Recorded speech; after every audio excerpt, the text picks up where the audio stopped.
The city of York lies under a heavy shroud of winter silence. It is 3 o'clock in the morning, the hour the monks call matins, but the common people call wolf hour. The narrow, winding streets are very quiet. Houses with wooden windows lean over the cobblestones, their shutters tightly closed against the freezing cold. The moon is hidden behind a thick veil of grey clouds, shrouding the world in absolute, impenetrable darkness. You are awake. You are the only one awake in this part of the city. While the Lord sleeps in his feather bed in the castle, you gaze at the rough wooden beams of your ceiling. The air in your small room above the furnace is icy. A stagnant, sharp cold hangs in the air like an invisible mist. With each exhale, you can see your own breath rising in rhythmic white clouds. You push back the heavy sheepskin coverlet. The cold air rushes in to claim the warm space you leave behind. You swing your legs over the side of the straw mattress and your feet find the wooden floorboards. The wood is icy to the touch, sending a jolt of wakefulness up your spine. You do not rush. You move with the slow, deliberate heaviness of a man who has performed this ritual every night for 20 years. You reach for your tunic in the dark. The wool is coarse and stiff with the cold, but you pull it over your head, smoothing the rough fabric down over your chest. You tie your belt by feel, your fingers knowing exactly where the notch in the leather lies.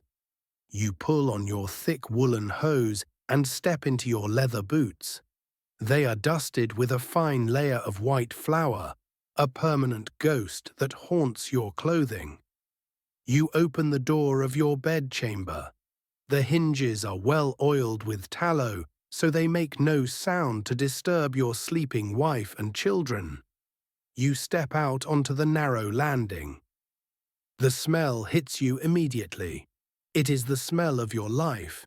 It is the scent of old yeast, toasted grain, wood smoke, and the sweet, lingering aroma of yesterday's bread. It is a comforting, earthly smell that welcomes you like an old friend. You begin to descend the wooden staircase. The steps are worn into shallow depressions in the center, eroded by the thousands of journeys you have made up and down. You place your hand on the wall to guide yourself through the pitch blackness.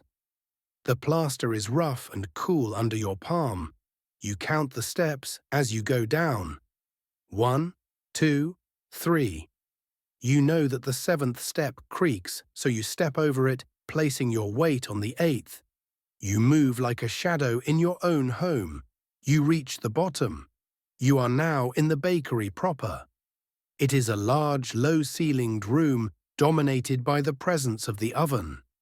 In the dark, the oven looms like a sleeping giant against the far wall. It is built of massive stone blocks and brick, radiating a faint residual heat from the baking of the day before. It is the heart of the house, the heart of the street, and in many ways, the heart of the city. Your first task is light.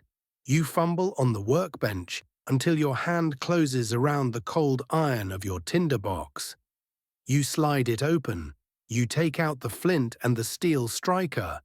You hold them over a small pile of dry charcloth. You strike the steel against the flint. A sharp scraping sound tears through the silence. A spark flies, a tiny momentary star that dies in the dark. You strike again. The metal sings against the stone. This time, the spark lands on the black cloth. A tiny pinpoint of orange-red appears. You blow on it gently. The orange glow spreads, eating the cloth. You touch a sulfur-tipped splint to the glow. It flares into a blue and yellow flame. You light the tallow candle in your iron lantern. The room is suddenly born into existence. Long dancing shadows spring up in the corners. The sacks of flour stacked against the wall look like huddled figures. The wooden peels used for moving the bread look like oars for a strange boat. Now you must feed the giant. You walk to the mouth of the oven. You open the heavy iron door. The metal groans softly, a sound of heavy weight moving on ancient pivots. You peer inside. The cavern is black and empty, save for a pile of grey ash at the back. You turn to the wood pile. You need faggots, bundles of brushwood and hazel sticks. You pick up a bundle. The dry wood rustles and snaps in your hands. It smells of the forest floor in autumn. You toss the bundle into the deep throat of the oven. You pick up another and another. The sound of wood hitting the stone floor of the oven is a hollow thud that echoes in the chimney. You take a long iron rod and arrange the wood. You are building a pyre. It must be structured correctly to draw the air. You place the kindling at the base. You take your lantern and light a twist of straw. You thrust the burning straw into the heart of the woodpile. For a moment, nothing happens. Then a crackling sound begins. It starts as a whisper, then grows to a chatter. The dry hazel catches. The flames lick upwards, yellow and hungry. The smoke curls up towards the flue. The sound of the fire grows to a low roar, a rushing wind sound that fills the bakery. You stand before the oven door for a moment, watching the fire take hold. You hold your hands out towards the opening. The heat begins to bleed out into the room. It warms your face, your palms, the front of your tunic. It is a fierce, dry heat that pushes back the damp chill of the winter night. This is your companion. For the next hour, while the rest of the city dreams, it will just be you and the fire. The oven needs time. The stones must absorb the heat until they are white hot. This is not a process that can be rushed. It is a slow saturation of energy. You turn away from the fire to prepare the workspace. The room is quiet again, save for the steady roar and pop of the burning wood behind you. It is a rhythmic, comforting background noise, like the sound of heavy rain or a distant ocean. You walk to the main work table. It is a massive slab of solid oak, 3 inches thick, polished smooth by years of dough and flour. It is pale, almost white, scrubbed clean every day with sand and water. You run your hand over the surface. It is cool and silky to the touch. Bread requires water, pure, clean water. You pick up 2 heavy wooden buckets from the corner. The metal hoops rattle against the staves. You walk to the back door of the bakery that leads to the small courtyard. You unbolt the door. The iron bolt slides back with a heavy rasp.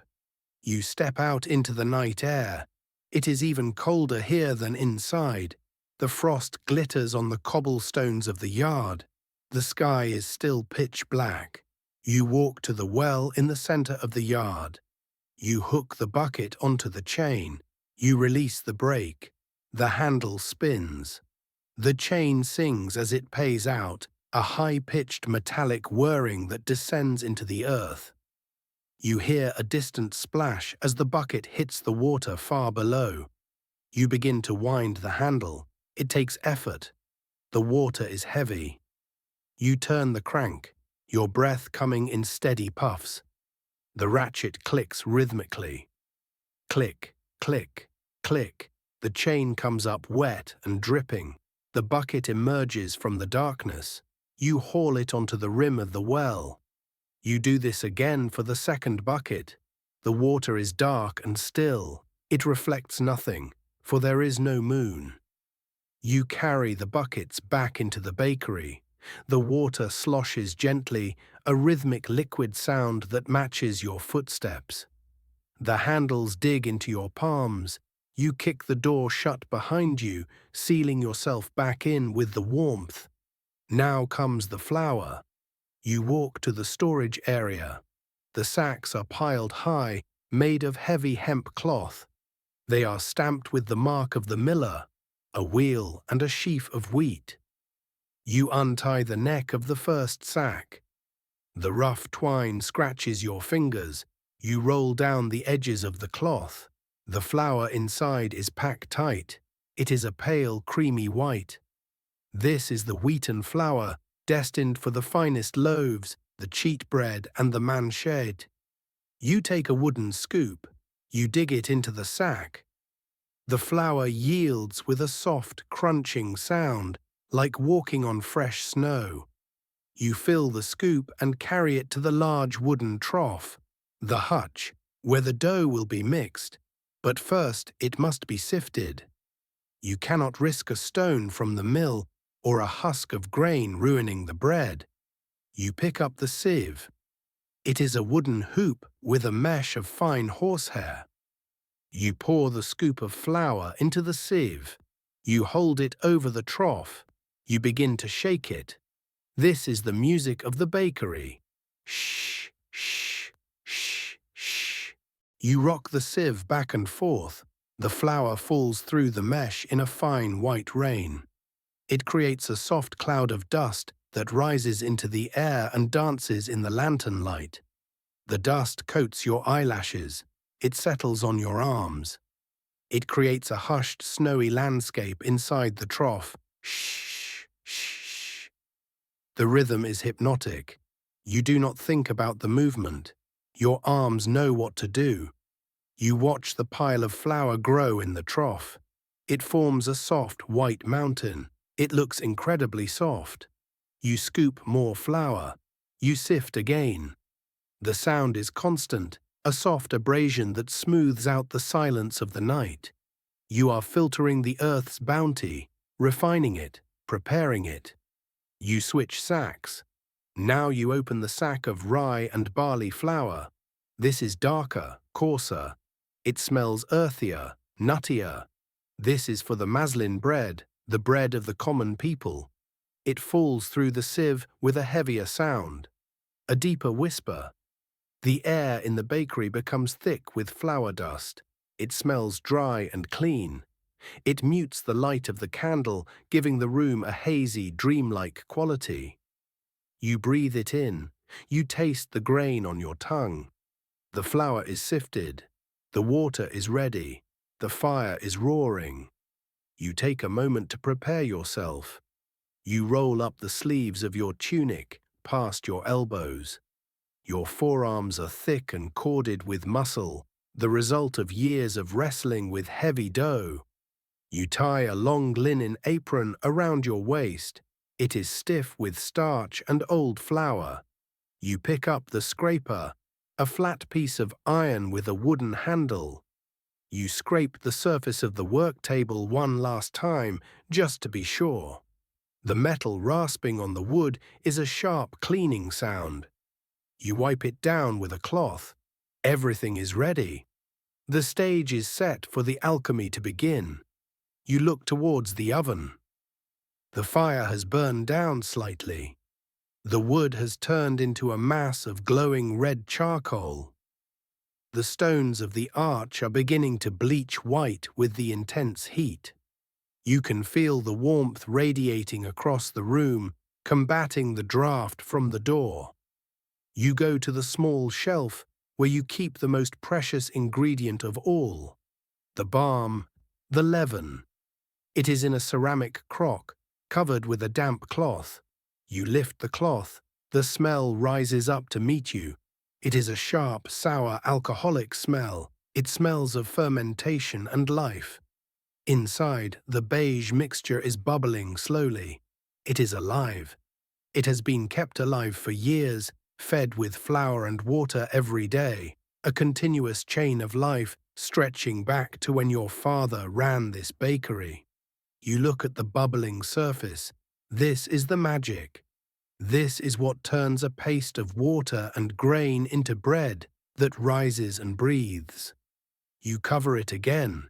You carry the crock to the trough. The city outside is still dead to the world. The watchman might be walking his rounds, his lantern swinging in the mist. But he is far away. In here, the day has already begun. The cycle of production has started.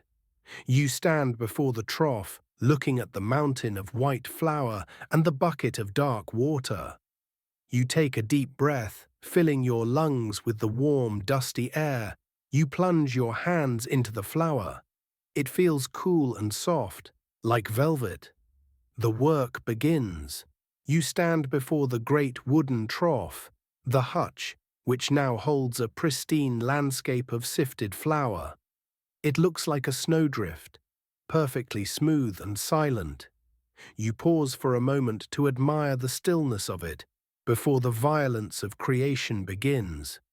You reach out with both hands and press them into the center of the pile. The flour is cool and silky, parting easily under your fingers. You push the white powder outwards, banking it up against the sides of the trough, carving out a deep hollow in the center.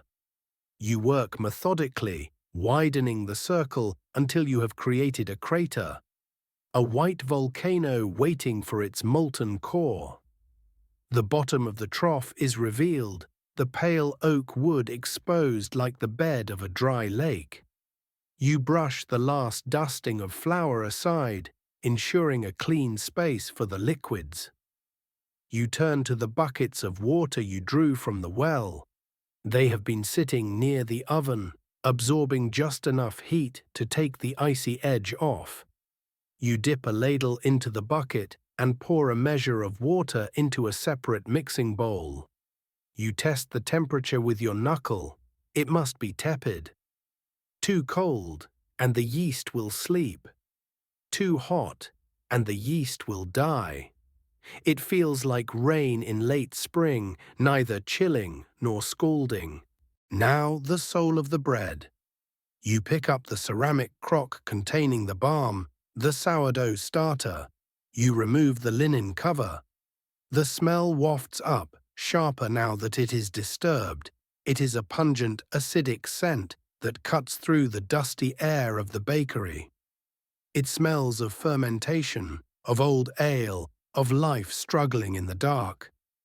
You tilt the crock over the crater. The balm does not pour like water. It slides. It is a thick, viscous substance, pale beige and riddled with bubbles. It falls in a heavy, sluggish ribbon, folding over itself as it hits the bottom of the trough. It makes a soft, wet slapping sound as it lands. You use a wooden scraper to urge the last clinging remnants from the sides of the crock, ensuring not a drop of this precious culture is wasted. You pour the tepid water into the crater, swirling it gently to mix with the balm. The two liquids merge, creating a milky, cloudy pool in the center of the flour walls. It looks like a lake surrounded by white cliffs. You sprinkle a handful of coarse sea salt into the liquid. The crystals sink, vanishing into the murky depths. You roll your sleeves higher. You step closer to the trough, bracing your hips against the wood.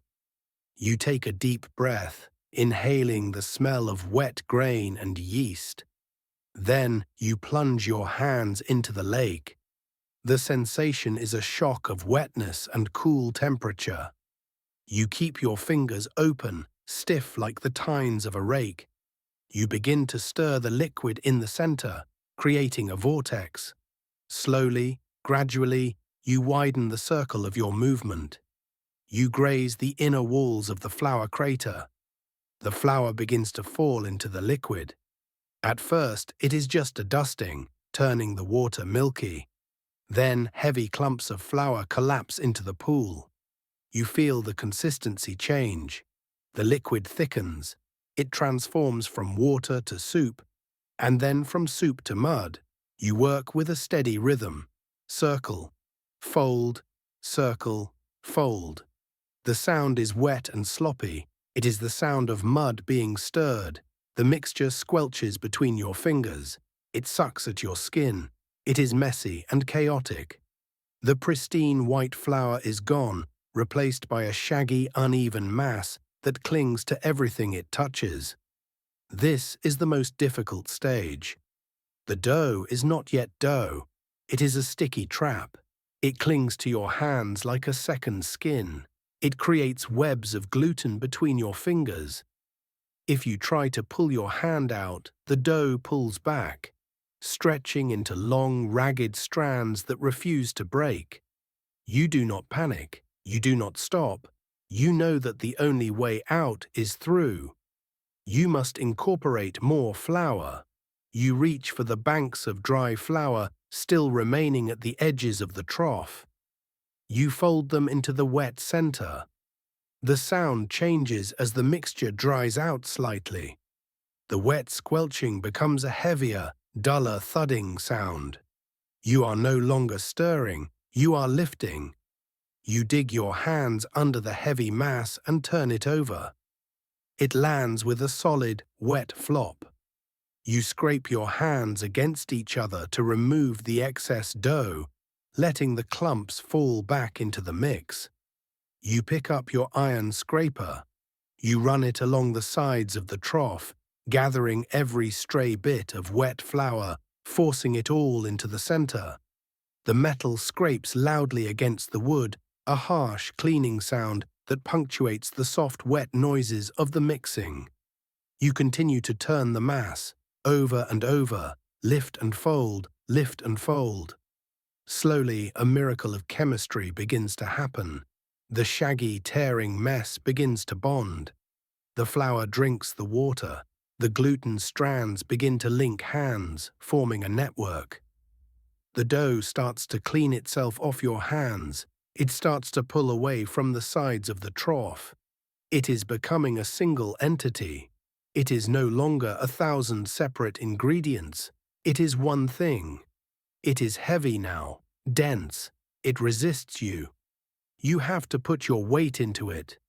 You lean forward, pressing down with the heels of your palms, driving the air out, driving the ingredients together. You can feel the texture changing under your hands. It is shifting from rough and lumpy to something smoother. It feels cool and damp, like clay found by a riverbank. The smell has changed too. The sharp acidity of the vinegar-like balm has mellowed, absorbed by the sweetness of the wheat. It smells raw and green, like a field after rain. You stop for a moment to catch your breath. The bakery is silent again, save for the roaring of the fire behind you and your own heavy breathing. You look down at the mass in the trough.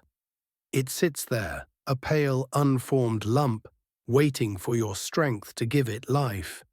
You wipe the sweat from your forehead with your upper arm, careful not to touch your face with your dough-covered hands. The heat from the oven is building in the room. You can feel it on your back, a stark contrast to the cool, wet dough in front of you. You realize that your hands are aching. The cold of the morning and the resistance of the dough make your joints stiff. But you shake them out, feeling the blood return to your fingertips. There is no time to rest. The yeast is awake. It is hungry. It is eating the sugars in the flour and producing gas. You must trap that gas. You must build the structure that will hold the breath of the bread. You have mixed the white dough for the manchet loaves. Now you must turn your attention to the second trough, where the rye and barley flour waits. This will be the maslin bread. The process repeats, but the feeling is different. Rye flour does not behave like wheat. It is stickier, thirstier. It lacks the elasticity of wheat gluten. When you pour the water and balm into the dark flour, it turns into a heavy grey paste. It feels dense and clay-like. It does not stretch. It tears. It demands more water. You add another splash from the bucket. The water sinks into the dark flour immediately. Mixing this dough is a battle. It is like wrestling with wet sand. It sucks at your hands with a ferocity that the white dough did not possess. The sound is deeper, a thick, sucking noise. Gloop, thwack. You grunt with the effort. You have to use your whole upper body, driving your shoulders down, forcing the water into the stubborn grain. The smell is stronger here, earthy, nutty, almost grassy. It smells of the peasant fields, of the hard soil. Finally, the mixing is done. You have two distinct masses in the troughs. One is pale and creamy, beginning to show signs of elasticity. The other is dark and speckled with bran, heavy and brooding. You take your scraper and clean your hands thoroughly this time. You rub them with a little dry flour to remove the last tackiness. You scrape down the sides of both troughs until the wood is clean. You look at your work. The chaos of the loose flour and the splashing water has been ordered. You have created potential, but it is not yet bread. It is just a promise. You pick up a heavy linen cloth, a proofing cloth. You shake it out. It settles over the white dough with a soft whisper of fabric. You place another cloth over the dark dough. Now you must wait. But only for a moment. This is the autolyse, the rest period where the flour fully absorbs the water before the true kneading begins. You walk to the oven. You pick up the long iron poker. You prod the fire. The logs crumble into glowing embers, sending a shower of sparks up the chimney. The heat washes over you. You turn back to the dough. The rest is over. The kneading must begin. You approach the main work table. You reach into the flour bin and grab a handful of dusting flour. You cast it across the wooden surface. The flour flies from your hand in a wide arc, settling on the oak table like a dusting of frost. You return to the trough. You slide your hands under the white dough. It is heavy, a dead weight. You lift it. It stretches, sagging between your hands, threatening to tear. You swing it over onto the work table. It lands with a solid, satisfying thump. The table shudders under the impact. The dough spreads out slightly, settling onto the wood. It looks like a sleeping beast that you have just disturbed. You position yourself in front of it. You plant your feet firmly on the floorboards. You are about to engage in a physical conversation with the grain. You will speak to it with your hands, and it will answer with its texture. You look at the dough. It is rough, lumpy, and tearing. By the time you are finished, it must be smooth as skin and alive. You take a breath. You place your hands on the cool, damp mass. The true work begins. You stand before the oak table, the white mound of dough resting in the center like a sleeping creature waiting to be woken. You adjust your stance, planting your feet shoulder-width apart on the flour-dusted floorboards. This is not work for the wrists alone, it is work for the entire body. The power must come from the ground, travel up through your legs, lock into your core, and finally express itself through the heels of your hands. You roll your shoulders back, loosening the tension in your neck. You take a deep breath, inhaling the dry scent of the flour that hangs in the air like a mist. You lean forward. You place your hands on the dough. It feels cool and yielding, damp against your warm skin. You pause for a second, establishing a connection with the material. You are about to impose order onto chaos. You are about to force the tangled proteins of the wheat to align into a structure capable of holding air. You begin. You dig your fingers under the far edge of the dough mass. You pull it towards you, stretching it over itself. It resists sluggishly, tearing slightly at the surface. You fold it in half, trapping a pocket of air in the center.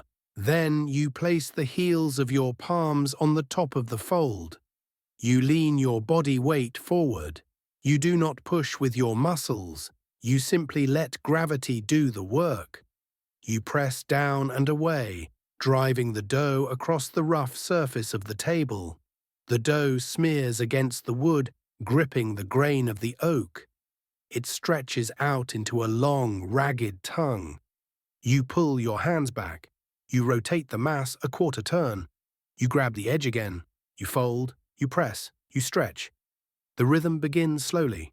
Fold, press, turn, fold, press, turn. It is a clumsy dance at first. The dough is shaggy and lumps of unhydrated flour fall away from the main mass. You sweep them back in with a quick motion of your scraper, forcing them to join the whole. For the first few minutes, the dough is an adversary. It is sticky and intractable. It clings to your palms, forming webs of wet paste between your fingers.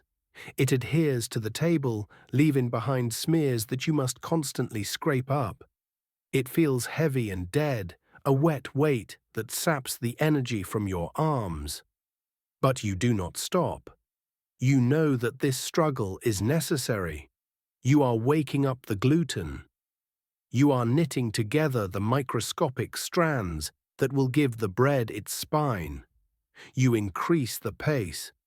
Your breathing settles into a steady rhythm, matching the motion of your hands. Inhale on the fold, exhale on the push.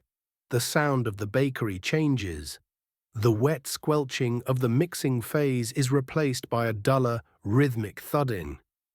It is the sound of heavy matter hitting solid wood. Your body generates heat. The cold air of the room no longer touches you. Sweat breaks out on your brow, dampening your hairline. You are a furnace working next to a furnace. The heat from your hands transfers into the dough, warming it slightly, encouraging the yeast to multiply. The dough is still too wet. It needs more energy. You switch techniques. You adopt the method of the French bakers, the violent rhythmic percussion, known as the slap and fold. You slide your fingers under the dough from the sides, lifting the entire mass into the air. It hangs there for a split second, a heavy elongating pendulum. Then you throw it down against the table. The impact is sharp and resonant. The dough hits the wood with a loud, flat report that echoes off the stone walls of the bakery. The top end of the dough, carried by its own momentum, stretches forward, slapping against the table further up. You swiftly fold the bottom end over the top, trapping air. You grab it again from the side. You lift, you throw, lift, slap, fold, lift, slap, fold. The rhythm accelerates. It becomes a drumbeat. The sound is hypnotic. Whack, whack, whack. It is the heartbeat of the morning. Each impact forces the gluten strands to align. Each impact strengthens the bond. The flour dust on the table jumps with every slap, creating tiny erupting clouds around the dough. The lantern flame flickers in the draft created by your movement. You are lost in the motion. Your mind empties of all thought. There is no city outside. There is no king. No taxes, no winter. There is only the dough and the wood and the sound of the slap. 10 minutes pass. 15. And then the transformation happens. It is a subtle shift, sensed only by the experienced hands of a master baker. The dough changes. It stops sticking. It pulls away cleanly from the table, leaving the wood almost dry. It pulls away from your hands, leaving your skin clean. It has become cohesive. It is no longer a shaggy, tearing mess. It has become a single, unified muscle. It is smooth. It is taut. It feels alive. When you press it, it pushes back against your hand, springing back into shape. It has developed tension. You slow your rhythm. You return to a gentle kneading motion. You stroke the surface of the dough. It feels like silk. It feels like human skin. It is warm and yielding, yet strong. You can see bubbles of air trapped beneath the surface. translucent blisters that promise a light, airy crumb. You perform the window pane test. You pinch a small piece of the dough and gently pull it apart. In the beginning, it would have torn immediately. Now it stretches. It extends into a thin, translucent membrane, thin enough to let the light of the lantern shine through, yet it does not break. The web is complete. The structure is built. You stop kneading. You let the dough rest on the table for a moment. It sits there, high and proud, holding its shape instead of puddling out. It gleams with a satin finish. You cup your hands around the base of the mass. You drag it towards you across the wood. The friction of the table catches the bottom of the dough, pulling it tight, while the top stretches over it. You rotate it and drag it again. This creates surface tension. You are wrapping the dough in a tight skin. The surface becomes smooth and taut, like a drumhead. You continue to rotate and drag until you have formed a perfect, seamless sphere. A pale moon resting on the oak table. You pat the surface gently. It creates a hollow, drum-like sound. It is full of potential. It is ready to breathe. You pick up the heavy sphere. It feels substantial in your arms, like carrying a child. You carry it back to the wooden trough. You dust the bottom of the trough with a fresh layer of flour to prevent sticking. You place the dough inside gently. You cover it with the heavy linen cloth. The cloth settles over the dough, hiding it from view. Now the baker's work pauses and the yeast's work begins. This is the bulk fermentation. In the darkness and warmth under the cloth, the yeast will feed and the dough will rise. You step back. You wipe your hands on your apron. You feel a deep ache in your shoulders, a pleasant throbbing in your forearms. It is the good pain of honest labor. There is no time to rest. The white dough is sleeping, but the dark dough waits. You turn back to the table.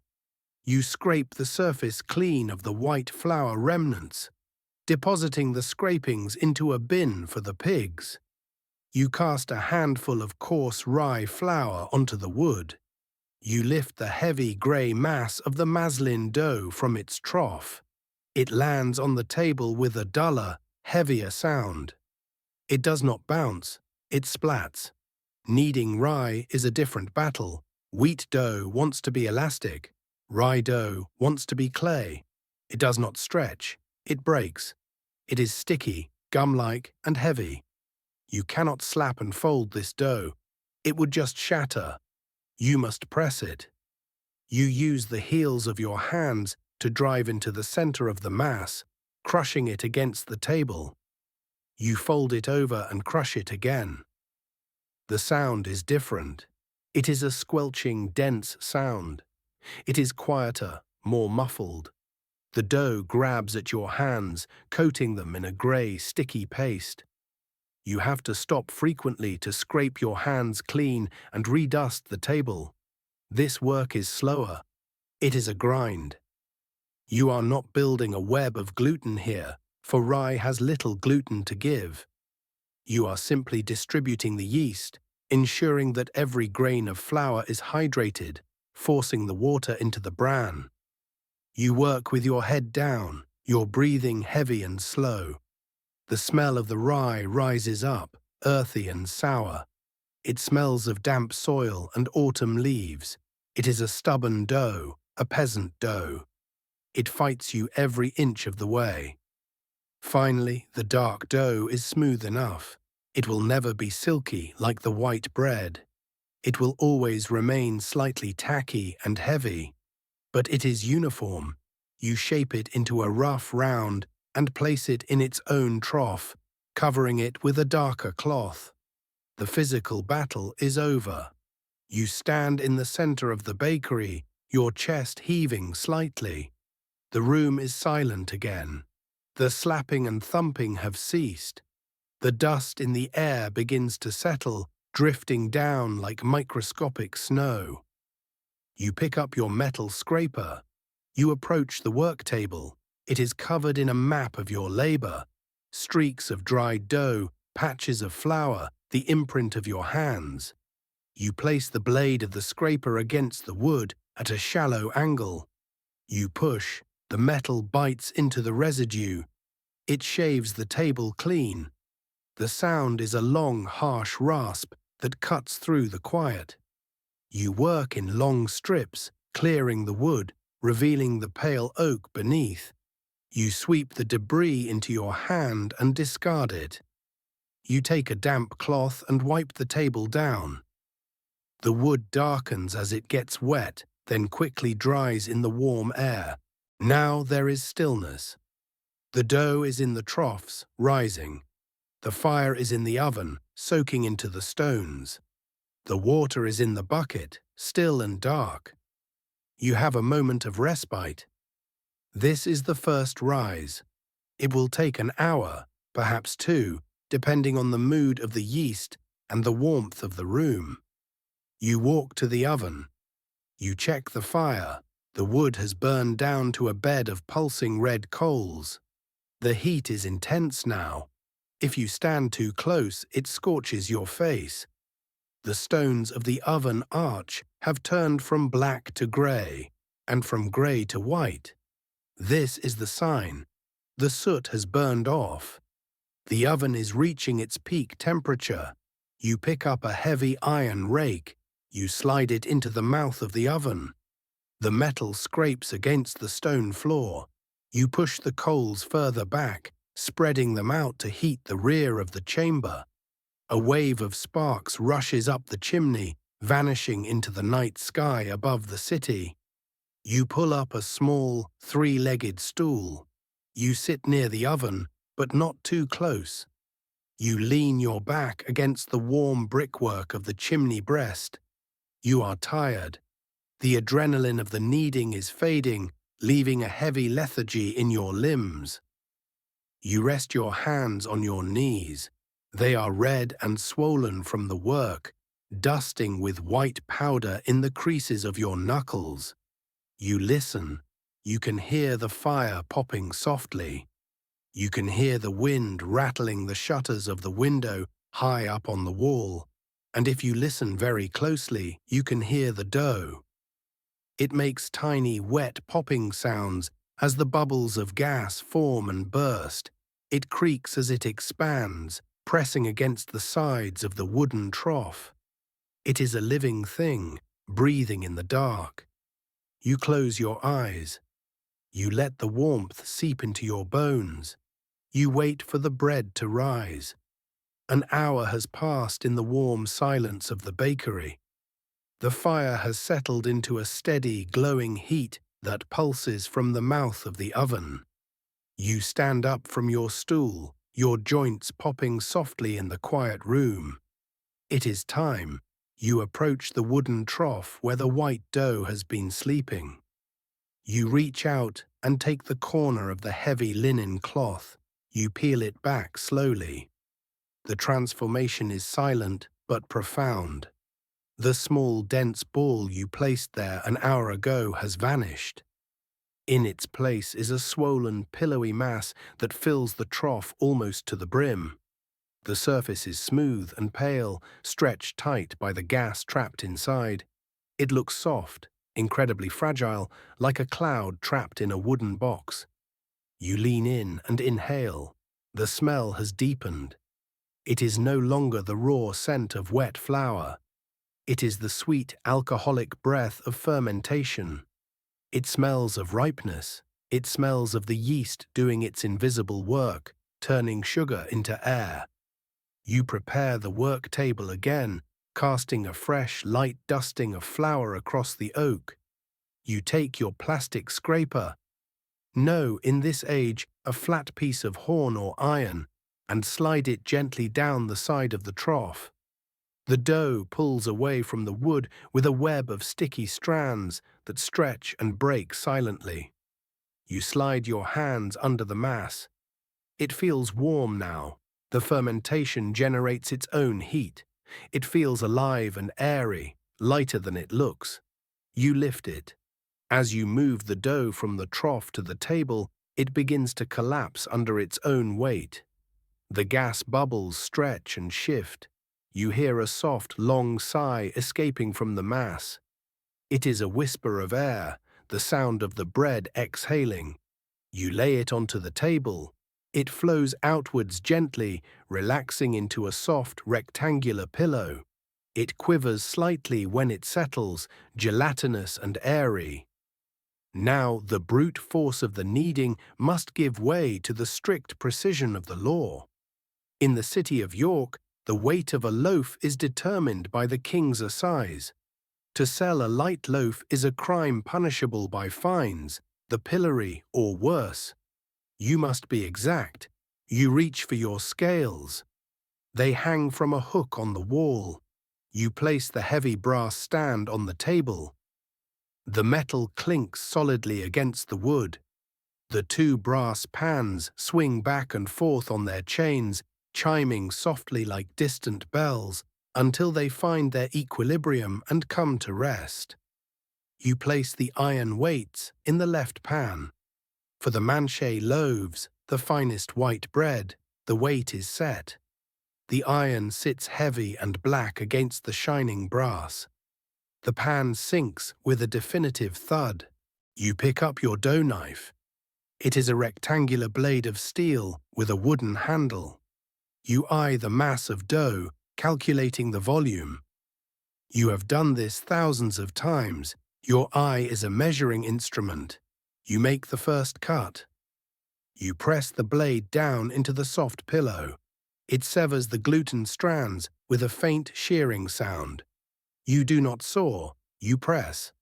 The knife hits the table with a muted tap. You slide the cut piece away. You pick up the portion of dough. It feels soft and tacky in your hands.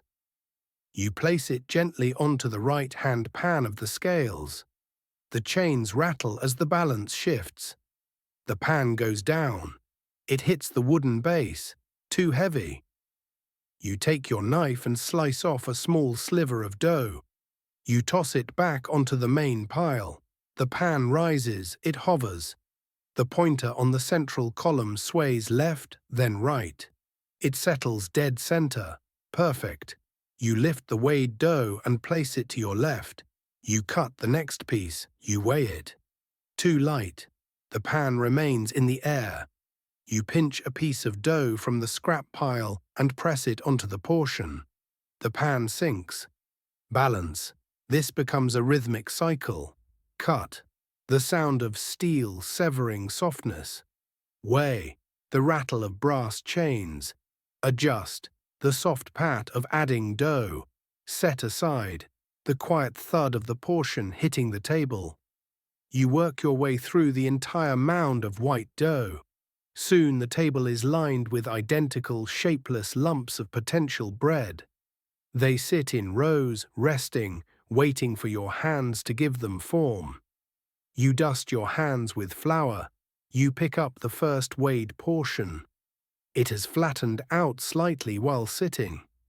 You flatten it further with the palm of your hand, driving out the large air bubbles. You hear the tiny snapping sounds of gas pockets bursting. Pop. Snap. Now you fold. You take the top edge and fold it to the center.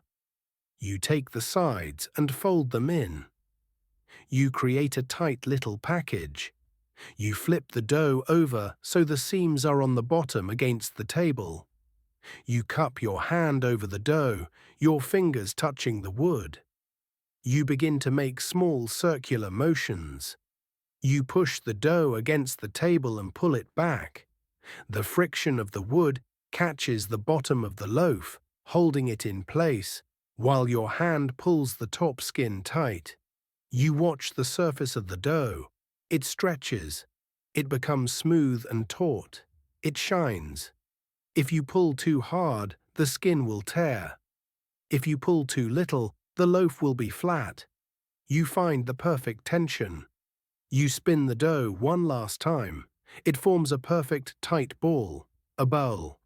You place it on a wooden board covered in a dusting of cornmeal or bran to prevent sticking. You move to the next one. Pat down, fold, flip, cup, spin. It is a dance of the hands, efficient, silent, fast. Your hands move in a blur, but they are never rough. You treat the dough with respect. It is no longer raw material, it is a formed thing. The white loaves are done. They sit in neat rows on their boards, looking like pale stones in a riverbed. You cover them with a light linen cloth to keep them warm and prevent a crust from forming too early. Now you turn to the dark dough, the maslin. You uncover the second trough. The smell is different here, earthier, more sour. The rye has risen, but it does not have the lofty, pillowy height of the white flour. It is a dense, bubbling swamp of grey-brown. You scrape it out onto the table. It lands heavily. It is stickier than the white dough. You have to use more dusting flour on your hands and the table. Weighing the maslin is a messier business. The dough clings to the knife. It clings to the scale pan. You have to scrape the brass pan clean after every few loaves. The sound of the scraper on brass is a singing metallic ring that vibrates in the quiet room. Shaping these loaves requires a different touch. You cannot spin them into tight balls. The rye will tear. You must be gentler, simpler. You fold them into rough rounds, tucking the ends underneath. They are rustic, uneven and honest. They are the bread of the laborer. You place them on their own boards. They slump slightly, spreading out rather than standing up. You dust the tops with a heavy coating of rye flour. They look like dark hills covered in snow. The shaping is finished. The table is empty again, save for the scattering of flour and the tools of the trade. The boards are full. You carry the boards to the warmest part of the bakery, a set of shelves built against the wall next to the chimney. This is the proofing box. The air here is rising from the oven, creating a tropical microclimate in the freezing room. You slide the boards onto the shelves. The wood scrapes softly against wood. You drape heavier cloths over the shelves, creating a tent to trap the humidity and heat. Now the second rise begins, the proofing. The yeast, agitated by the handling, settles down and begins to work again. The gluten network, tightened by the shaping, begins to relax and expand. The loaves will grow. They will lighten. They will prepare themselves for the fire. There is a lull in the work. The fire is burning hot. The dough is rising. The water is drawn. For the next 40 minutes, there is nothing to do but wait and watch. You walk to the back door and open it a crack. The night air rushes in, cool and sweet. You breathe it in, letting it dry the sweat on your face. You look up at the sky. The heavy clouds are beginning to break. To the east, the blackness is turning to a deep, bruised purple. The false dawn. The city is beginning to stir. You can hear it. Far away, a church bell rings. 5 o'clock. The sound is thin and wavering in the cold air. You hear the rumble of a cart on cobblestones, the night soil men finishing their rounds, or perhaps the farmers bringing vegetables to the market. The wooden wheels clatter and bounce, a rhythmic, hollow percussion. You hear the bark of a dog, sharp and aggressive, then silence. You close the door. The bakery feels even warmer now by comparison. You pull your stool closer to the oven mouth. You sit down. Your legs are tired. Your back aches with a dull, throbbing rhythm. You rest your elbows on your knees. You stare into the bed of coals in the oven. They pulse with a living red light, breathing with the draft. You pick up a piece of charcoal and idly draw a pattern on the flour-dusted floor. A circle, a cross, a wheat sheaf. You are the guardian of the bread. You are the watcher in the dark. You wait for the dough to tell you it is ready. You watch the rise of the cloth covering the loaves. You watch for the moment when the tension is just right, when the bread is at the very precipice of collapse, holding the maximum amount of air. That is the moment of the oven, but not yet. For now you sit. You listen to the fire. You listen to the silence of the dough rising. The hour of waiting is over. You stand up from your stool, shaking the stiffness from your legs. You walk to the shelves where the dough has been resting in the warm air. You lift the corner of the heavy linen cloth. The loaves have transformed again. They have swollen, grown broad and tall, pressing against each other like sleeping puppies. You perform the final test. You flour your index finger lightly and press it gently into the side of a white loaf. The dough yields easily, leaving a dent. You watch the dent. It springs back, but slowly, lazily, not completely filling the depression. This is the sign. The gluten has relaxed, the gas has expanded to its limit. If you wait any longer, the structure will collapse. If you go too soon, the bread will be dense. This is the perfect moment. The dough is poised on the edge of glory. You turn to the oven. It is a roaring beast now, the bricks radiating a heat so intense it feels like a physical pressure against your skin. But you cannot simply throw the bread into the fire. The floor of the oven is covered in ash and embers. You must prepare the bed. You pick up the scuffle, a long wooden pole with a heavy, wet sackcloth tied to the end. You dip the cloth into the bucket of water. It comes out dripping and heavy. You plunge the scuffle into the mouth of the oven. The reaction is immediate and violent. As the wet cloth hits the superheated stone floor, the water turns instantly to steam. A cloud of white vapor explodes from the oven mouth, hissing loudly like a furious snake. You ignore the heat and the noise. You work the pole back and forth, sweeping the floor of the oven. The wet cloth drags across the stone, collecting the grey ash and the glowing embers, pushing them to the far back and the sides of the chamber. You sweep until the center of the oven floor is clean. The stones are glowing with a dull, dark heat. They are sterilized, stripped, and ready.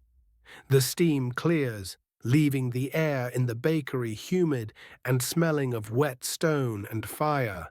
You lay down the scuffle and pick up the peel. It is a long-handled tool with a flat, broad wooden blade, polished to a mirror smoothness by years of use. This is the extension of your arm. It allows you to reach into the heart of the fire without burning. You sprinkle a handful of coarse semolina flour onto the blade of the peel. The grains scatter across the wood with a soft, sandy sound. These tiny ball bearings will ensure the dough does not stick, allowing it to slide off effortlessly into the oven. You return to the work table. You uncover the loaves. You pick up the first white bowlie gently, trying not to deflate it. You place it onto the dusted peel. It settles with a soft sigh. Now the surgery. You reach for your lame, a razor-sharp blade mounted on a wooden handle. The dough is under tension. If you put it in the oven now, the heat will cause the gas to expand violently, and the crust will tear unpredictably, ruining the shape. You must guide the expansion. You must tell the bread where to break. You hold the blade at a shallow angle to the surface of the dough.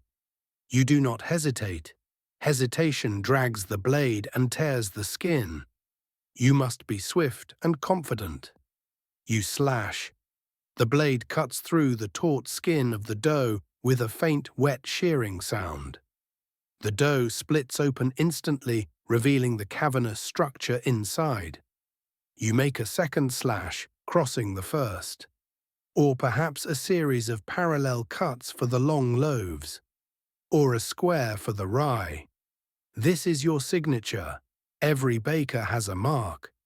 When this loaf comes out of the oven, the cut will have opened up into a beautiful, crusty ear, a ridge of caramelized dough that proves the bread was made by a master. You return to the oven.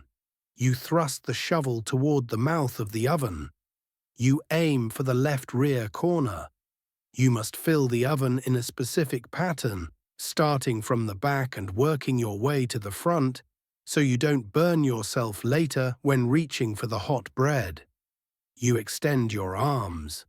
The shovel rests on the hot stone. Then, with a quick and skillful movement of your wrist, you push and pull the shovel back. The bread slides off the board. It hits the stone floor with a soft, muffled sound. It doesn't stick. It sits there, alone in the dark heat. You return to the table. You load the next loaf, cut, turn, slide, pull. You've now quickened the rhythm. You can't let the heat escape.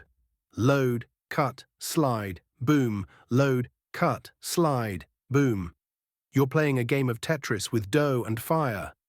You place the loaves tightly, but not touching each other. They need space to grow. The oven begins to fill. White shapes gleam in the red light of the embers in the background.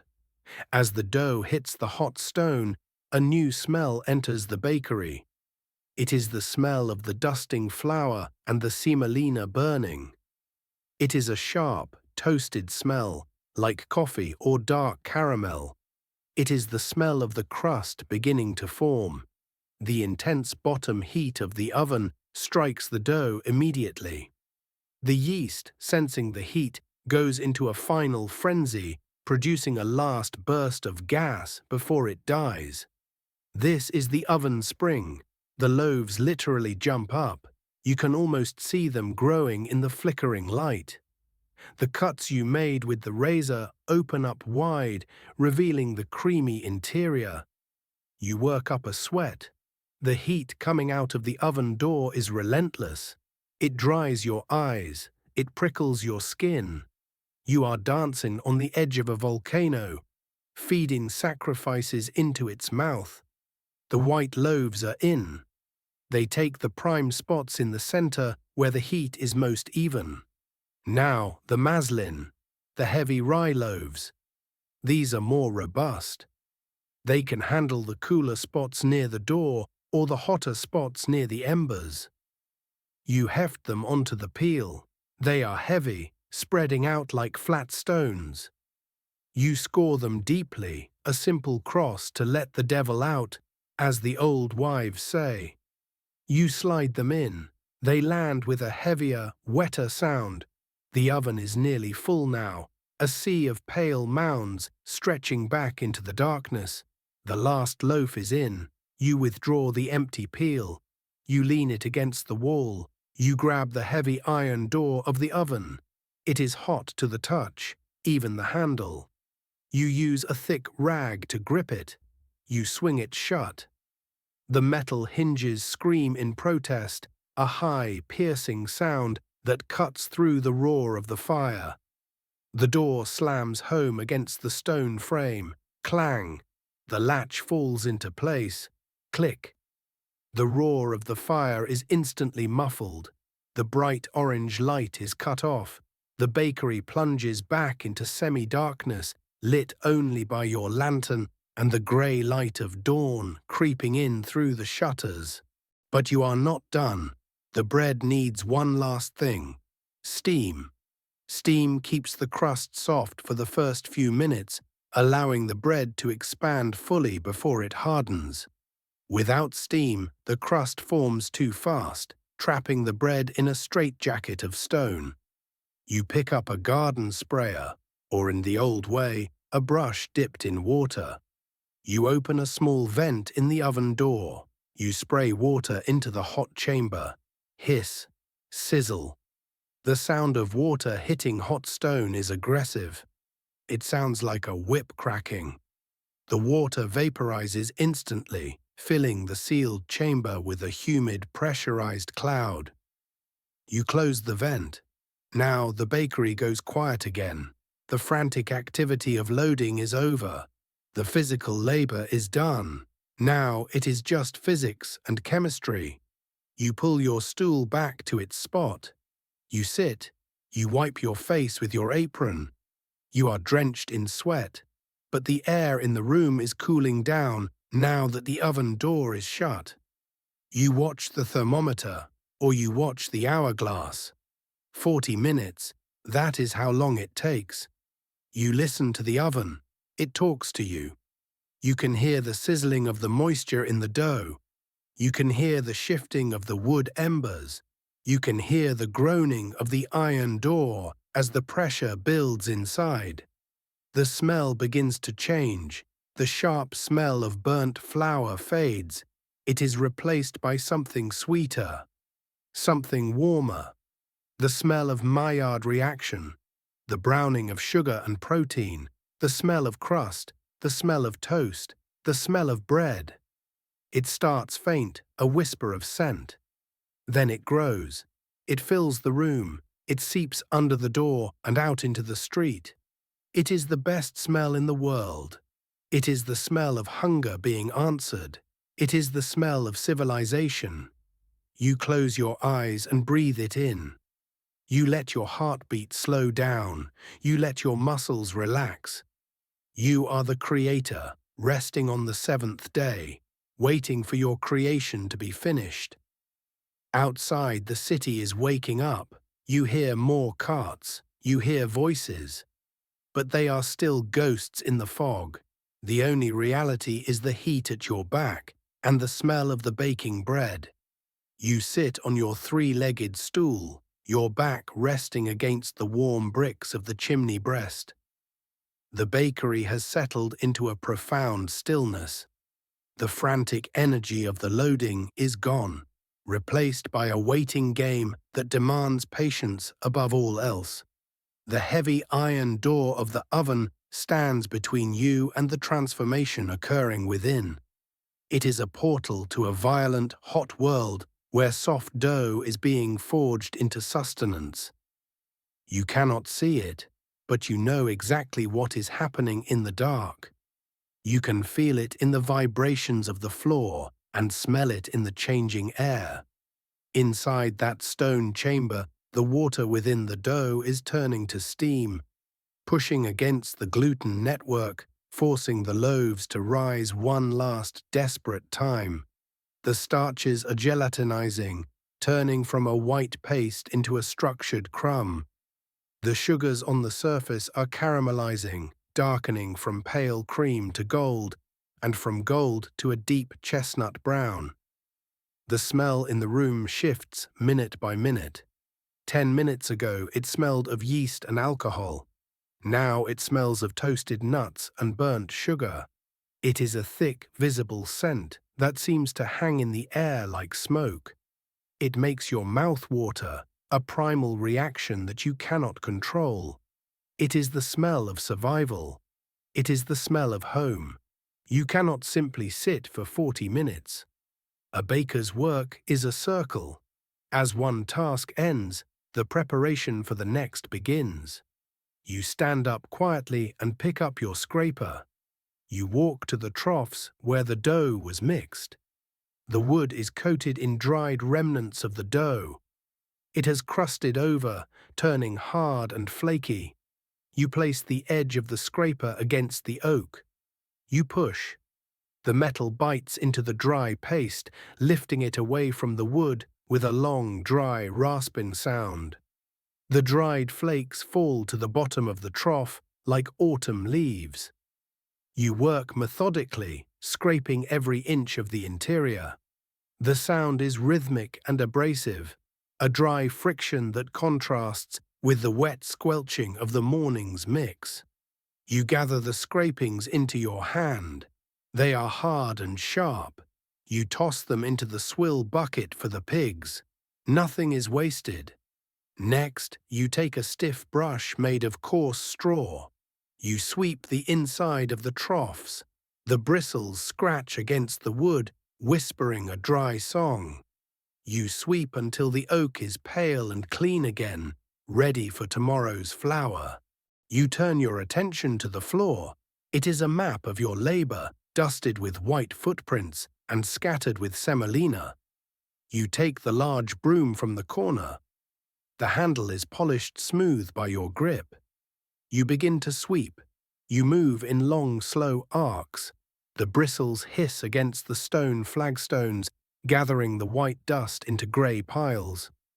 You move the dust from the edges of the room towards the center. The sound is soft and continuous, like the wind blowing through dry grass. Swish, swish. You sweep around the legs of the table. You sweep around the base of the oven. You are erasing the evidence of the chaos. You are restoring order. The air fills with a faint haze of dust, catching the light of your lantern in swirling beams. You collect the dust in a pan and discard it. You look at the floor. It is clean. The bakery feels larger now, open and ready. The physical act of cleaning has calmed your mind, burning off the residual adrenaline of the loading. Your stomach growls, a low rumble that rivals the fire. You have been awake for 3 hours, working hard in the cold, and you have not eaten. The smell of the baking bread is agonizing. You walk to a small cupboard near the back wall. You take out a heel of bread from yesterday's batch. It is a piece of muslin, dense and dark. It has gone slightly stale, tough to the chew. You take it to the oven mouth. You open the small draft vent for just a second.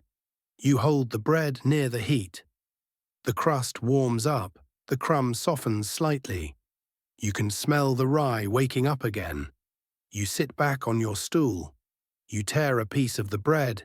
The crust snaps. You chew slowly. It is tough, requiring strong jaws, but the flavor is deep and complex. It tastes of the earth and the fire.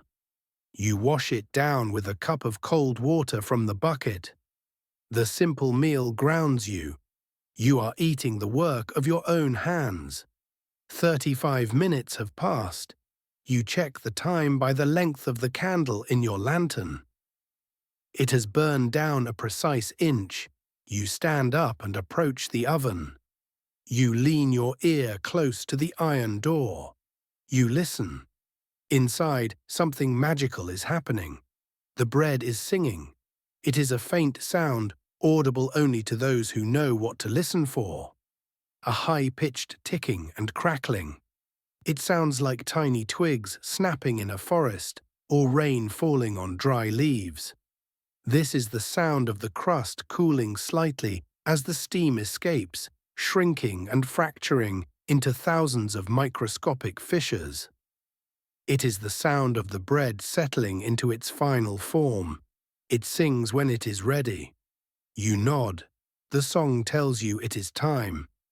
You put on a pair of heavy leather mittens. The iron latch of the door is searing hot. You lift the latch.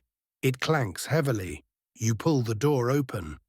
A blast of heat escapes the oven, hitting you in the face like a physical blow.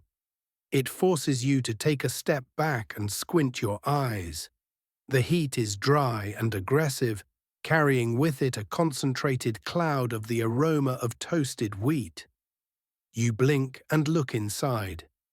The dark cavern is illuminated by the glowing embers at the back, and there, arranged in neat rows, is the treasure. The pale lumps of dough have transformed into magnificent golden domes. They have risen high and proud. The cuts you made with the razor have burst open, forming crisp, dark ears that curl upwards. The crust is a deep, burnished gold, shading to chestnut brown on the ridges. They look like stones turned into gold.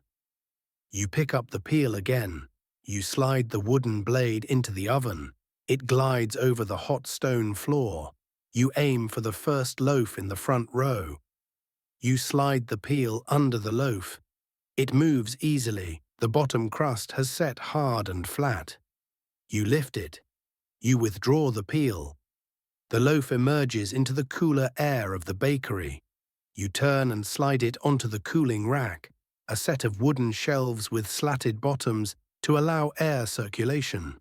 The loaf hits the wood with a hollow wooden sound. Thonk.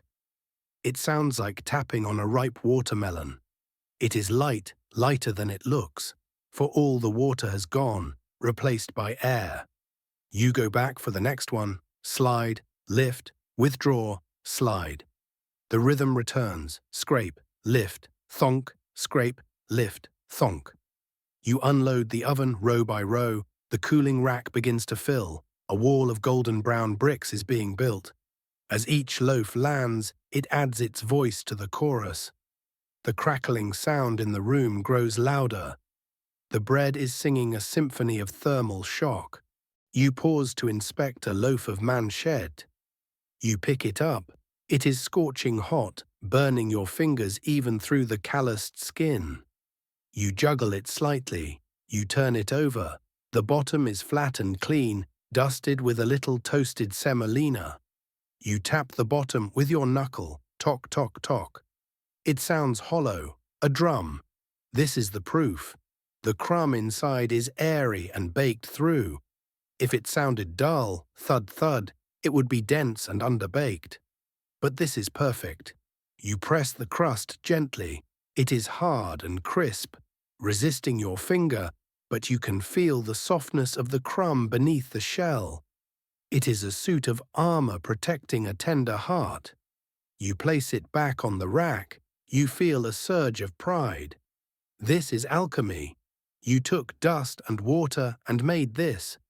Now you reach deeper into the oven for the maslin loaves. They are heavier on the peel. They do not slide as easily. They trundle. You bring them out. They are dark, the color of molasses and mahogany. The flour dusted on top has turned a toasted beige, creating a stark contrast with the dark cuts. They smell intense, sour, deep, and malty. You stack them on the lower shelves.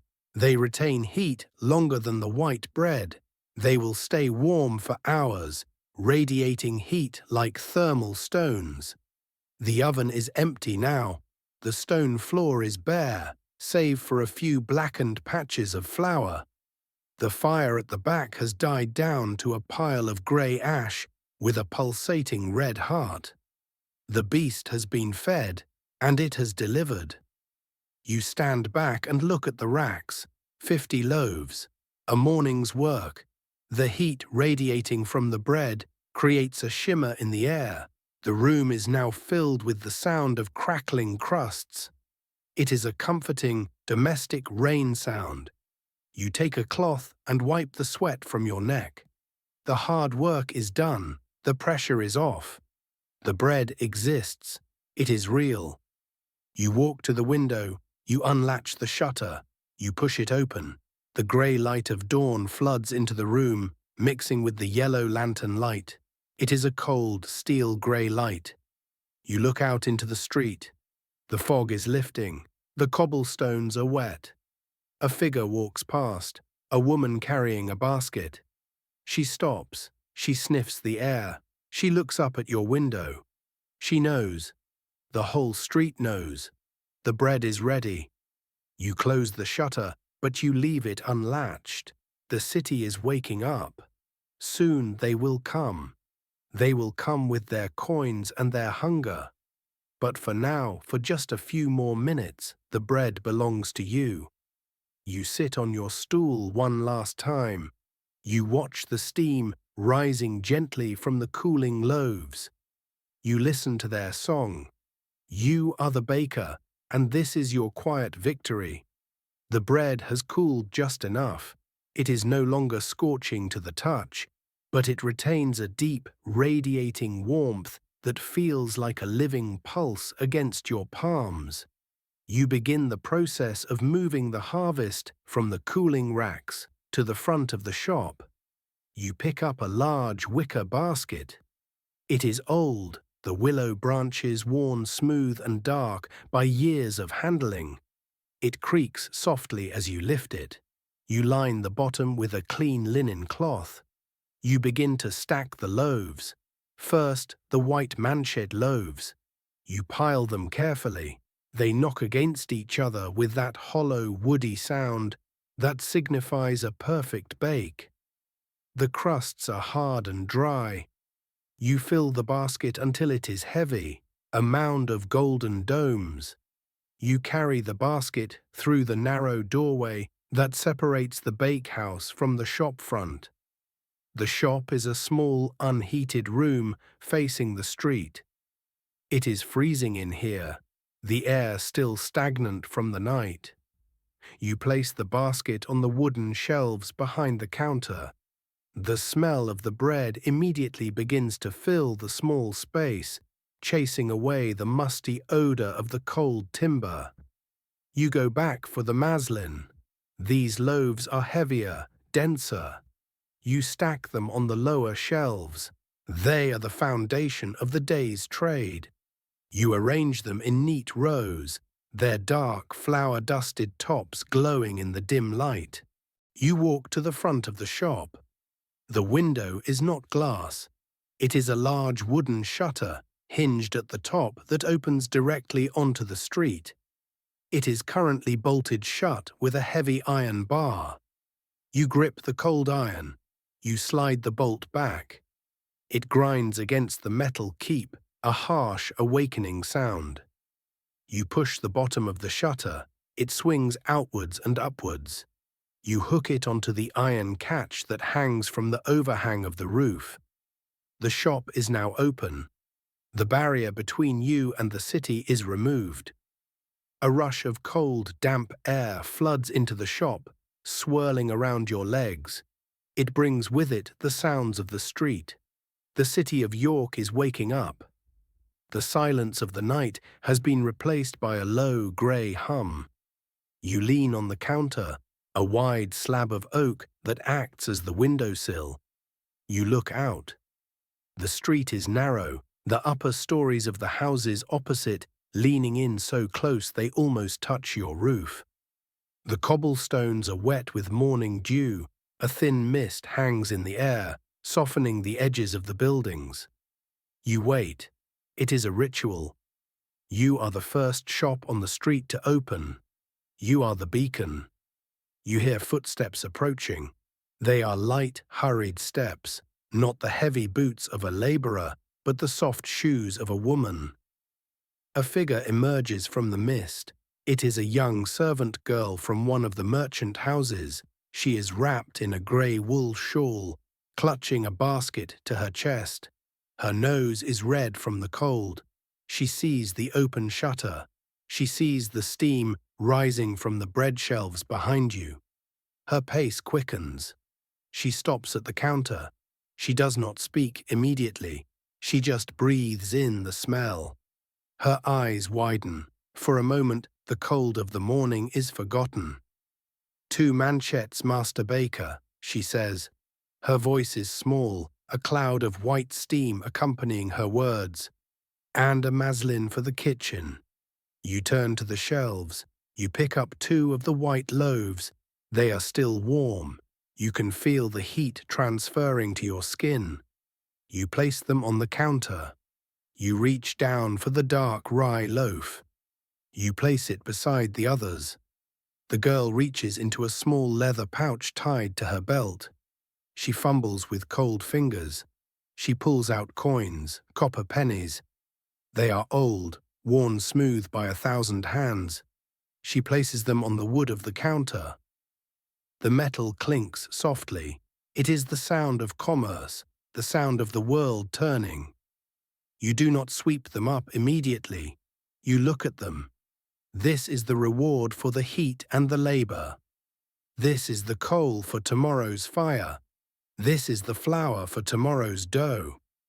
You pick up the coins. They are cold. You drop them into the wooden cash box beneath the counter. They land with a dull rattle. You do not have paper bags. Paper is too precious. The girl opens her basket. She has brought her own cloth. You pick up the loaves one by one and place them into her basket. You nestle them together.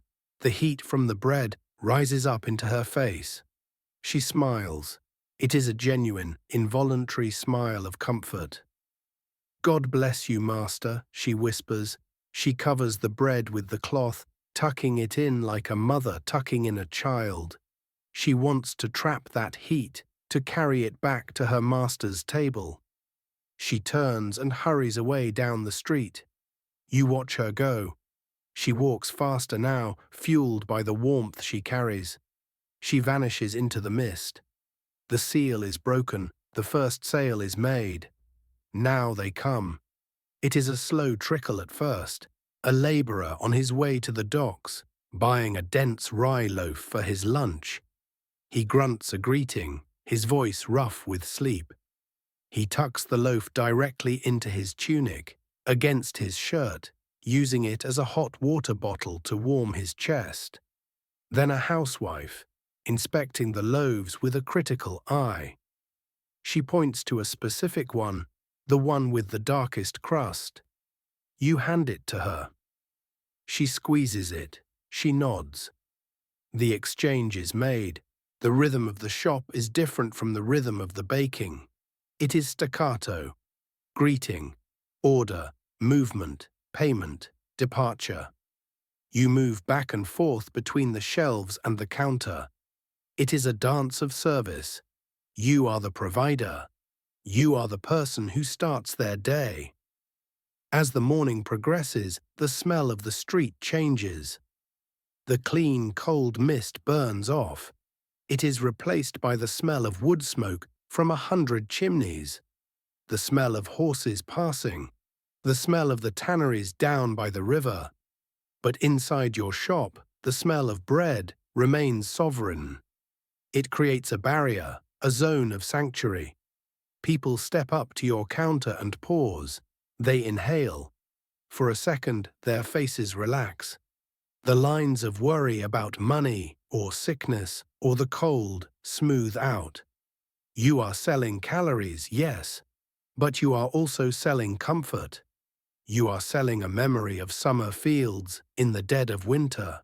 A merchant's wife arrives. She is dressed in fine wool dyed blue. She does not carry a basket. Her maid stands behind her. "Is it fresh?" she asks, though the steam is clearly visible. "Out of the oven this hour, mistress," you reply. Your voice is raspy. You haven't spoken much since last night. She buys 4 white loaves. The maid steps forward to take them. The transaction is formal, distant. But even the merchant's wife cannot help but touch the crust of the bread with a gloved finger, checking its warmth. You watch the coins drop into the box. Silver this time, a groat. By 8 o'clock, the rush slows down. The breakfast trade is done. The shelves are half empty. The frantic energy of the morning gives way to a lull. You lean your elbows on the counter. You look out at the street. The sun has finally climbed above the rooftops. It is a weak winter sun casting long, pale shadows. A stray dog trots past. It stops at your counter, sniffing the air hopefully. You toss it a crust of stale bread from under the counter. It catches it in mid-air, snaps its jaws and trots away, tail wagging. You feel the cold air on your face, but your back is still warm from the bakery behind you. You are a bridge between the fire and the frost. You turn back to the bakery. The work is not done. The shelves are emptying. You need to prepare the midday batch. But the rhythm is different now. The urgency is gone. The pressure of the deadline is lifted. You can move slower. You walk back into the bakehouse. It feels quiet now, almost lonely without the dough rising. The fire in the oven has died down to a dull glow. You need to feed the beast again. You pick up more wood. Thud, thud. The logs hit the embers. The sparks fly. The cycle begins again. But it is a softer cycle, a daylight cycle. You walk back to the shop front. You open the cash box. You do not count the money yet, that is for the evening. But you run your hand through the coins, jingle, clink, copper and silver, cold metal. It is a harsh sound compared to the soft sigh of the dough. But it is a necessary sound. It means you can buy flour tomorrow. It means you can buy wood. It means the cycle can continue. You close the box. Thud. You look out at the street one last time. The mist has cleared completely. The city is fully awake. The noise is a constant rumble now. But in your square of wood and stone, there is still a quiet rhythm. The waiting, the serving, the baking. You are the baker, and the city has been fed. The bells of the minster chime 2 in the afternoon. The sound drifts over the rooftops of York, muffled by the distance and the smoke of the city. Inside the shop, the frantic energy of the morning has completely dissipated. The tide of customers has receded, leaving behind only an empty counter and a few lonely loaves of rye bread on the lower shelf. The street outside has quieted down. The market stalls are packing up. The farmers are heading home. The noise of the city becomes a low, distant drone, a backdrop to the silence that reclaims the bakery. You stand by the window, leaning heavily on the oak sill. The sun has moved across the sky, and now a single slanted beam of pale winter light cuts through the open shutter. It illuminates the dust motes dancing in the air. The flour dust, kicked up by the morning's work, hangs suspended in the light like a galaxy of tiny stars. You close the shutter halfway. It blocks the draft, but leaves enough light to work by. The latch falls into place with a dull clack. The shop feels smaller now, more intimate. It is no longer a public stage. It is returning to being your private workshop. You turn your attention to the storage corner. The morning bake has depleted your supplies. Empty hemp sacks lie in a crumpled heap on the floor, looking like the discarded skins of large animals. You walk over to them. You pick up the first sack. It is light now, devoid of the heavy grain. You shake it out. A cloud of white dust puffs into the air, settling on your boots. You fold the sack carefully. You smooth the rough fabric with your palm, flattening the creases. You fold it again and again until it is a neat, thick square. You place it on a pile. You repeat this process. Shake, fold, smooth, stack. It is a slow, methodical task. There is no rush. The rhythm is soothing. The rough texture of the hemp acts as a gentle abrasive on your fingertips, scrubbing away the dry dough. Next, you must consolidate the remaining flour. You have 2 sacks that are half full. You decide to combine them. You lift one sack. It is heavy, shifting its weight like a fluid in your arms. You tilt it over the open mouth of the bin. The flour pours out in a silent white waterfall. It piles up in the bin, sliding down the sides in miniature avalanches. The smell of raw wheat rises up, clean and dry. You tap the bottom of the sack to dislodge the last clinging ounces. You fold the empty sack and add it to the pile. You walk back to the counter. The brass scales sit there, dulled by a coating of flour and fingerprints. They are the instruments of your honesty, and they must be kept clean. You take a soft rag and dip it into a small pot of oil. You begin to polish the brass pans. You rub in small circles. The oil lifts the grime and the flour paste. Under your hand, the dull yellow metal begins to gleam. You polish the central column. You polish the chains. The links rattle softly against each other, a tiny metallic music that sounds loud in the quiet room. You wipe away the excess oil with a clean, dry cloth. The scales shine now. They reflect the beam of sunlight from the window. They look balanced and just. You give one pan a gentle tap.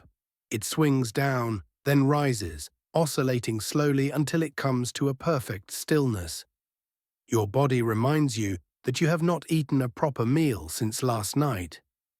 The crust of bread at dawn was just a stopgap.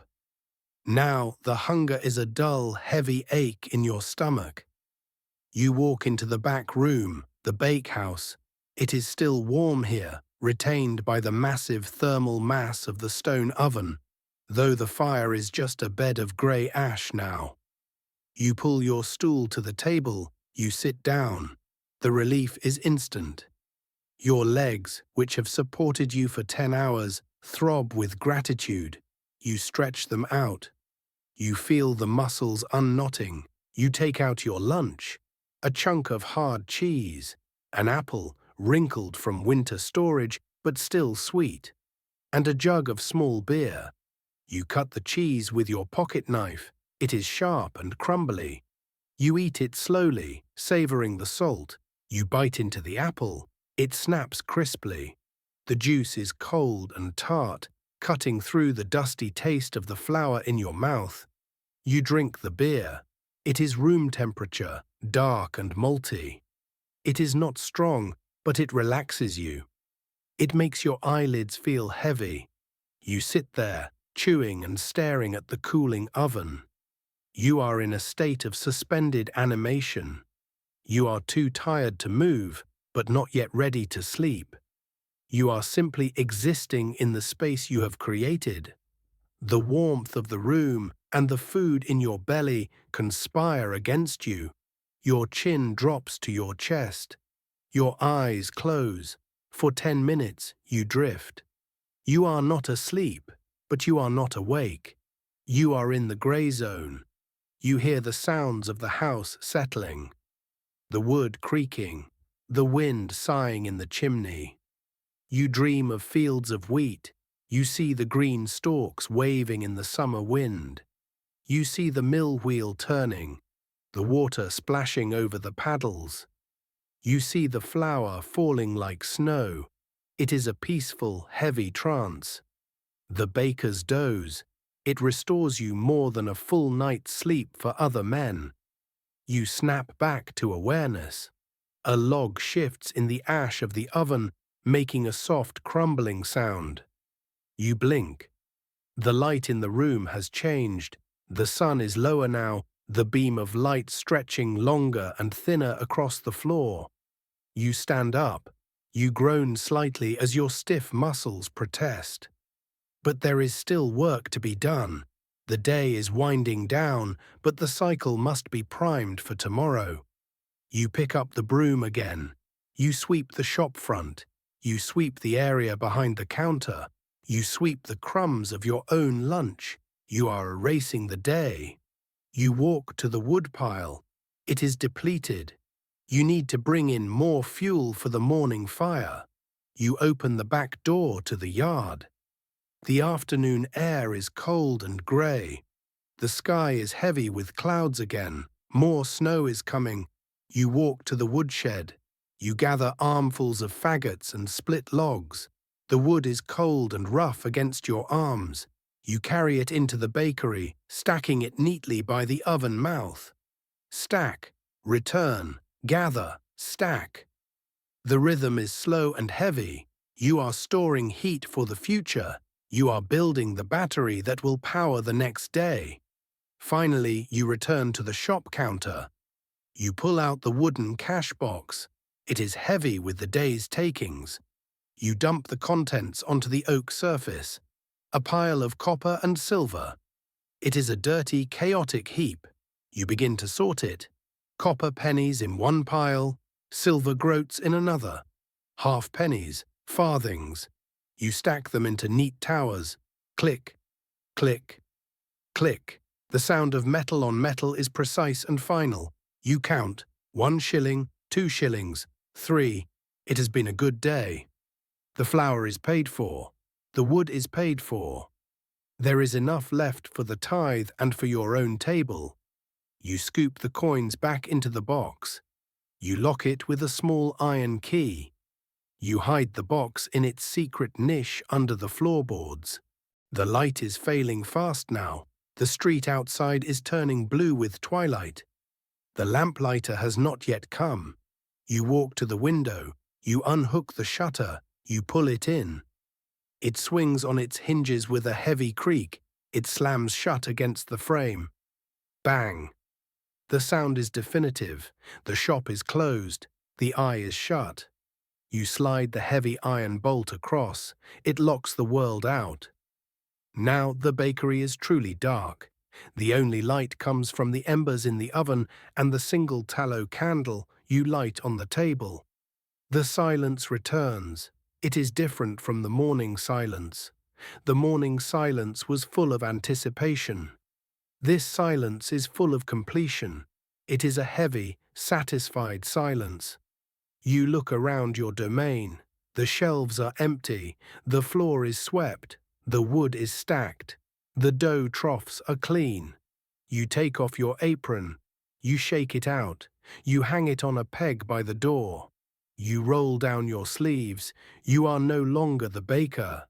You are just a man again. You walk to the stairs that lead up to the living quarters. The steps creak as you ascend. 1, 2, 3. You leave the smell of the bread behind you, or so you think. In truth, the smell is in your skin, in your hair, in your clothes. You carry the bakery with you. You reach the top of the stairs. You open the door to your home. The sound of your children playing and the smell of a stew pot bubbling on the hearth greet you. But your mind is already drifting towards the final act of the day. The sleep, the deep, dreamless sleep of the exhausted. You close the door to the stairwell behind you, sealing away the bakery for the night. You step into the main room of your living quarters. It is directly above the bakehouse, and the heat from the massive oven below rises through the floorboards, keeping this room perpetually warm and dry, a luxury in the damp winter of York.